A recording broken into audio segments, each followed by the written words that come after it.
chilly. Yeah, it's cold in here. For me, anyway.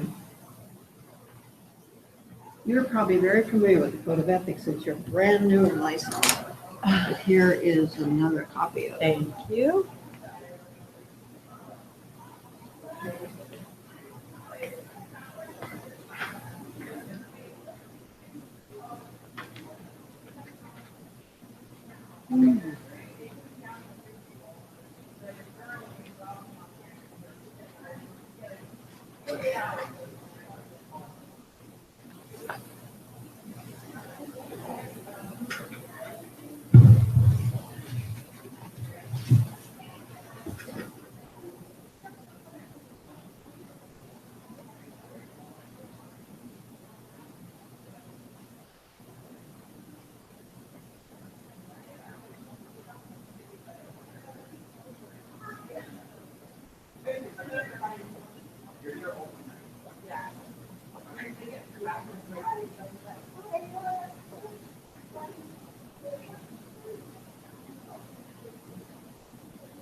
Hello. How are you? I'm only going to be able to stay for a few minutes. I had a terrible toothache, and I've got a dentist appointment at 2 o'clock, and they're going to pull my tooth. Ooh, yeah, well, at least you're here. That's impressive. Thank you. It is cracked, and Oh, no. I went right before we took our trip. I went in, and he says, I can't pull it today. I don't have time. I don't have an assistant here with me. So I've been suffering with this for 12 days. Golly. So I've been trying to get it out of my head. How was your trip? Oh, amazing. Well, I'm going to be sorry to miss this one. Well, if anybody shows up. Yeah. Hello. How's it going? Very good. Thank you. Because I thought I had those same shoes, but I Oh. don't. They're close. Close born. What's These are born. okay? I think mine are just like that, except the Maybe. sole and everything. But they're a little different. But they're just like that. but different. Comfortable. Are you glad you went on the trip? Am I glad I went? Oh yes. I'd never done the Alpine. I have never done it, and How many days did it take to get down there? well, we boogied down. We left Friday evening about 6 o'clock. Took us that long to get everything ready, and we drove to Tok. So we got into Vancouver on Tuesday. So all day Monday, all day Sunday, all day Saturday, and then half a day Friday and half a day Tuesday. So what? 4 days. Not bad. Well, we boogied. And it was a little slower coming back because we had our piece of equipment and we could go a little bit slower. But I'll tell you, I went with my new fiance. Oh. And we were in the car together. So 10 days. How'd that go? Amazingly wonderful. Good. And we didn't have phones. No. No phone There's no service. No, it was very sporadic. Enough to where you would come into service and both our phones would go, by the time you picked them up and tried to get to anything, you were out of service again. And so we didn't have our phones. And it was just him and I and those beautiful countryside. And we'd see something and he would stop and he would pull over and we'd back up and we'd go, there was like a grizzly. We saw a beautiful blonde grizzly. Oh, beautiful. I said, Liz, I know I just saw one. He said, are you sure? He stops in the middle of the road because there's nobody. I gave nobody on the road at all. And he backs up like 600 yards down the highway, just backs up until we find it. I mean, it was so good. He was a real, The intent wasn't to even go over this, but I thought it Are was you- great if everybody. Oh, I have When's these, your wet, these Well, we copies right will now. I didn't know you had those. Oh, I gosh, could Yeah. have for 6 months. but, That's okay. No, we're still getting to know each other. We'll have 20 No, we're extra not. We're copies. 60 years old, 61 years old. What were you gonna say? Next time. I generally sit next to Kelly there. We're not going to run into Thank you. anything. no rush. No. Just having a good time. Not like we're gonna have kids or anything. Thanks, Paul. You're very welcome. Kate, it was a long tour today. It was 8 on tour and then for lunch after that, so it might have delayed things. Mhm. If we don't get enough of a turnout, maybe we can table this. Sure. Because I know people really want to take care of this. I'm thinking And so good houses over there, weren't they? 8. Good, Nice ones. ones. They're very, they look like very nice homes, yeah. Did you go? No, Amanda went. Amanda just to see what she said. Is she back yet even? Mhm. Is she? Do that? You went on tour. I did. Mm-hmm. Most of them. Cool. Beautiful. What was the one that had the tiering of the yard? I think it was Shannon Ingram's, which was Mary I Stevens. did not go to that. I stayed behind to help with Mary's other Okay. on Snow Line, so I didn't make it to our road. I just Maybe was that was curious the, what yeah, that the was in the terracing or. Hmm. uh-huh. I don't know if it was yard or fountain or flower bed, I couldn't tell. There were yard, it was yard, on MLS, there's a lot of pictures. There's a fire pit with a big patio, and then there's a yard, and just Cool. different elevations of that.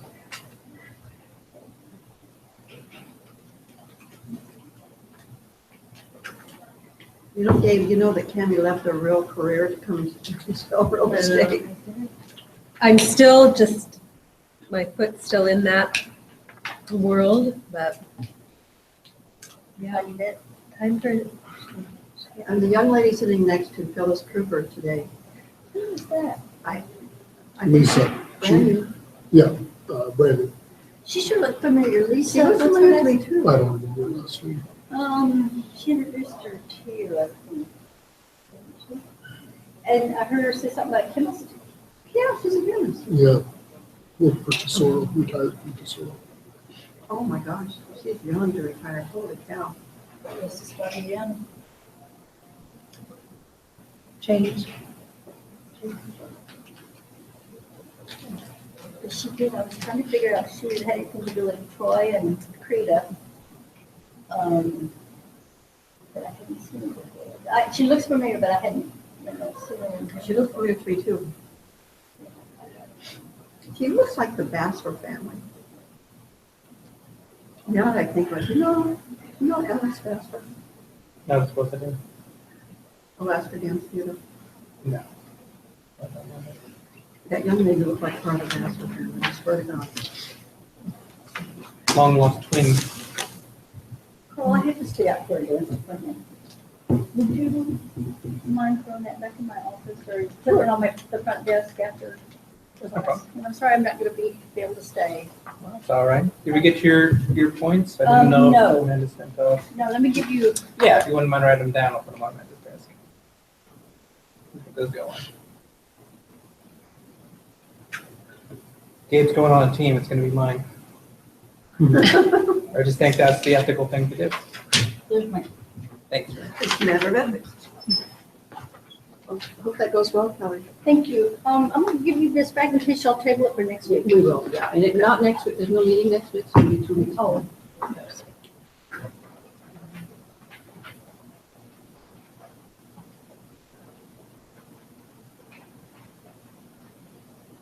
Do you have any hilarious ethical stories you want to tell just because?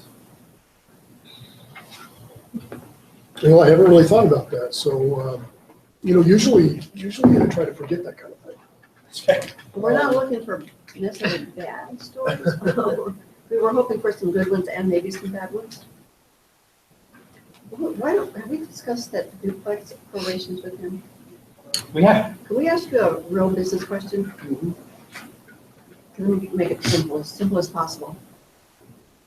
We represent a seller selling their duplex that they live in to their tenant. We represent the seller, and we also, as a neutral licensee, represent the tenant that's buying the duplex. We don't represent, but we are acting as neutral. Exactly. So in that capacity, you're not representing the seller or the tenant. Well, I'm trying to remember how we wrote it. Well, it's a matter of semantics. It's just, I just want to be clear, especially for newer licensees that are in the room, Fair enough. clear that we don't And represent. I- If we're in a neutral capacity, we are acting as Right, neutral. and we may have represented the seller and assisted the buyer. Yeah, you probably, I think well, you that's- did represent the seller at one point. Yeah. And you may have now gone neutral between the two of them. Or you're still representing seller and assistant. I think that's the latter. Okay, so now we're all moving to closing. And the lender, the two different lenders do not want rent prorations on the settlement. Which is bizarre to me. Ah. Well, okay, I know, I always argue with lenders. It And makes I no want them sense there whatsoever. but it's complicated because it's conceivable that the tenant may owe, it's conceivable that the sellers will owe the tenant some reimbursement of rent money. Well, it would be prorated. Yeah, but, okay, you're right. So do we prorate 50% because the sellers are going to live in half of the duplex after the recording of the sale, or do we do the whole? So thing? the seller is going to rent back for a period of time? Yeah. You have a couple of prorations going on there. Yeah, You will actually, the tenant, of course, your taxes and your rents will be prorated to the date of closing. But your seller will be obligated to pay rent from the day of closing forward until their anticipated move-out date. totally agreed, Gabe. The question is the seller going to be paying the tenant for 50% of the prorated rents because the seller's only living in half the building? Well, the 50% doesn't come into question. That's not part of the mathematics, because the rent is the rent is the rent. Well, Whatever so, the rent is for that unit is what's going to be dealt with. So if But the no, seller's but- gonna pay but 50, But if the seller is paying the buyer money to stay after closing, then the seller is usually paying the buyer's new mortgage payment. well, that's all negotiable. Let me ask you this, maybe I'm not understanding this part. You say it's a duplex. Right. Is the seller occupying 100% of the duplex? No, Okay, the seller is only occupying one unit in the duplex. correct. Therefore, there is only one rent payment associated with that unit, and whatever the market rate is for that unit is what should be dealt with. Don't worry about the PIT. No, the PITI doesn't enter in. I understand what you're saying, that typically we use that as a benchmark, but when you're dealing with a rent back especially, but a multifamily and what's being occupied is just one unit, you can only go by what that unit is, Okay, has as a market value. very good. Yeah. That's it, that's the answer we needed. Okay.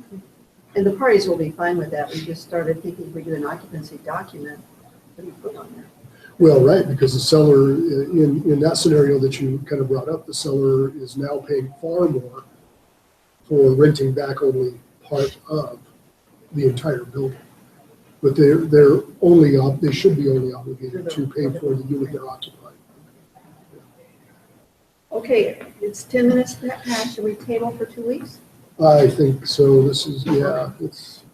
not gonna Everybody do as was much really good. excited about it this morning in the meeting, but we just had like the longest tour of our lives. Yeah. Okay, So okay. You're available, I hope, in 2 weeks. I'd like to know, what date is that? I did not bring that myself. Looks like the That's 6th, Maybe, June 6th, is that it'll right? be June 6th. I believe I am, yeah. Okay. Then we will table. Cammy, thank you for being here today. Thank you. We'll just table points and stories and everything. okay. Well, God, we'll have an extra hour today. I guess I'll try to think about stories regarding ethics, but I really don't know. I don't need that stories for ethics. I do remember one conversation I had with one of our licensees back in the 80s that I was trying to help him understand logic. So I have a story about logic, which is That could dovetail into ethics. well, it's really interesting because ethics are very personal. Ethics is not law.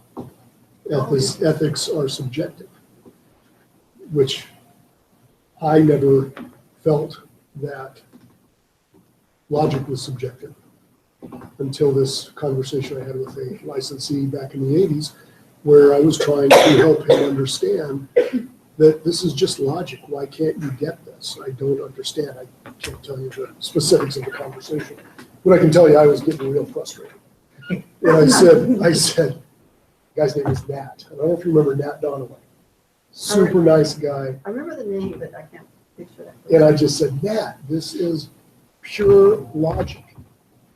And he sat there with a straight face and he goes, logic is different for everybody.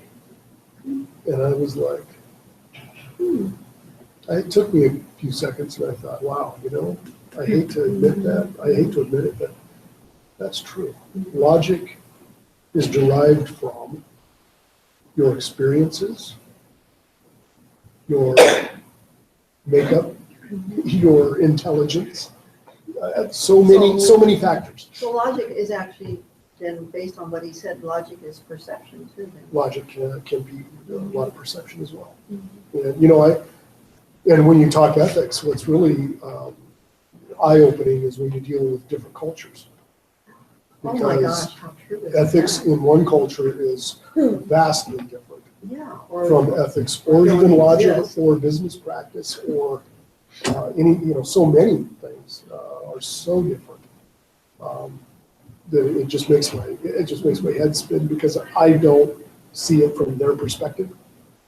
It's very hard sometimes to understand where a lot of different people are coming from, but then you have to put yourself, just like in most of these transactions, you have to put yourself in their shoes. What are their experiences? Where did they come from? What nationality are they? What are the business practices there? Wow, talk about a difference. Would you say, Gabe, that Americans in general have more ethical way of practicing business than other cultures? I wouldn't necessarily say ethical. I would say that we have a legal structure that is greatly enhanced over many cultures. And therefore, the legal structure has somewhat imparted an ethical, some ethical Restrictions? Boundaries and boundaries. I think it's kind of imparted some ethics so to you base that off like contract law and contract law, going through the legal system, being subjected to lawsuits and findings of lawsuits, or judges that have brought forth a verdict which has steered people's ethics, if you will, or understanding of ethics rules. And with a lot of different cultures or different areas of the country, things are done so differently. And, especially in a lot of foreign countries, they just don't have those types of laws, rules. It's survival of the fittest. That can be that. Yeah. because it used to be buyer beware over here. Mhm. Like that was the law of the land. And then buyer representation came into play and the playing field kind of leveled out. Yeah, which I really had a hard time moving from buyer beware. I still, a lot of times, long for There would be buyer less, beware. there would be less litigation. if that There was- would be less litigation. A lot of times now you have frivolous lawsuits because buyers or attorneys want to suggest that the seller knew about it when the seller didn't know about it. And so they're constantly gunning for the seller, and the seller's got to defend themselves, and so they end up throwing money at it because that's the cheapest way out, which is really unfortunate. And when you have insurance or deep pockets, you do that even more, which perpetuates more lawsuits. Every lawsuit that we're ever involved in, and being a large organization doing so many transactions, you always are going to have lawsuits. You're subject to your insurance company and how they want to handle lawsuits, because we have a deductible, and if there's an offer made to resolve the issue, the insurance company may say, hey, we want to do this, we're going to contribute X amount of dollars, you're going to pay your deductible, and if we say no, that's not right, we didn't do anything wrong. The insurance company then says, hey, no problem, have at it, but guess what, if you lose, no insurance coverage. So we have our hands tied, and we're forced to allow them to resolve the issue by throwing money at it when that plaintiff was just seeing if they can get it. So our system really Encourages that. it encourages it, and it's very difficult. Interesting. Well, that all sounds very unethical. I was in the meeting this morning, I was sitting over there hearing this discussion of radon, and I was thinking that you over there just wincing about the notion that now maybe we should make a big fuss over radon in all of our transactions. But I know that's not what you want. Yeah, it's, we've put it in the purchase agreement, we've put it, we've made it, we've made it to be included in all of our documents so that buyers are aware. Certainly home inspectors are aware, and they're discussing it with people as well. And you can imagine, that's as far as I want to go. I don't want to create another form for another issue. There's always this knee-jerk reaction, it seems, when something new comes up. Now, radon is not new, But if there is a home inspector that's going to start specializing in it, which appears to be the case, it's going to start surfacing. well, but that's again, whatever they do with their clients is fine, and it's in our purchase agreement as an item to be aware of for a purchaser to inspect for if they're interested or concerned. What makes it more of an issue for us, and it may very well become something that we need a special form for, is, as Phyllis pointed out, the lowering of the Value of it. limit as to which they consider dangerous. So the benchmark used to be 10. It was lowered, don't know why, I didn't research this, but it was during the Obama administration. Don't know again why, but it was lowered down to 4. And so now the government in their infinite wisdom has determined that the level of 4, greater than 4, is a health risk. There's a big difference between 4 and 10. I don't know why they came from 10 down to 4. They didn't creep down. Yeah, and but what I was actually wincing more about is and I'm a small government guy. The government tends to make a big deal out of many things. They also don't think it through real well, so therefore they create an issue whereby there is tremendous unintended consequences that they don't think about in so many regulations, so many laws that are passed, which is really, it just drives me up a wall, this radon deal. When you're forcing, and I say forcing, when you're virtually forcing builders to build very tight homes, we all knew that this was going to happen. We all knew that mold was going to be an issue. You cannot build such tight houses or else you're going to get mold. You're going to get radon. You're also going to create other issues that maybe we haven't even thought about, but it sounds good on the surface, like so many of these other laws and regulations. It's very surface thinking and feel good. Yay, let's save energy. Let's build tight houses. And then they start putting in regulations for building tighter houses, but then incentives as well. So who's not going to take the monetary incentive? Yes, I'm going to take the monetary incentive so that I can build a tighter house because it's monetary. And you're also going to be able to promote this building for costing less in energy. So you have energy savings. But shoot, now we have a mold issue. And now we have this issue, and now we have that issue, the radon. That's what makes me nuts. That's what makes me crazy. I see so many regulations and laws come down that, sometimes I think when it's a lot easier when you're an outsider looking in, because you kind of have a bigger picture. When you're kind of involved in it, sometimes you get buried and gobbled up by the specific issue and not really looking at the bigger picture.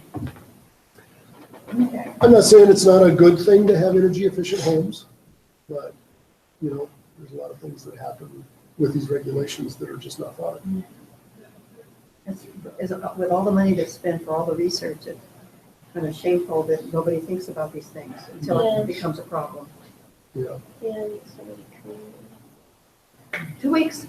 Okay. All right. Okay, we'll survive for 2 weeks. Oh, yeah. We won't do anything wrong in 2 weeks. Again. Well, I have a question for you, Dave. and then it may be, And Mary, you can just I- ask about So the let's do a trenches rules, Facebook. thoughts. Well, if you're listing your own home, you represent yourself, and therefore you are. Carl, don't forget the basket. Thank you. And you just have to disclose that. It's not a conflict of interest. Just jiving. You I have was to disclose well it. on my way to forgetting the basket. I knew.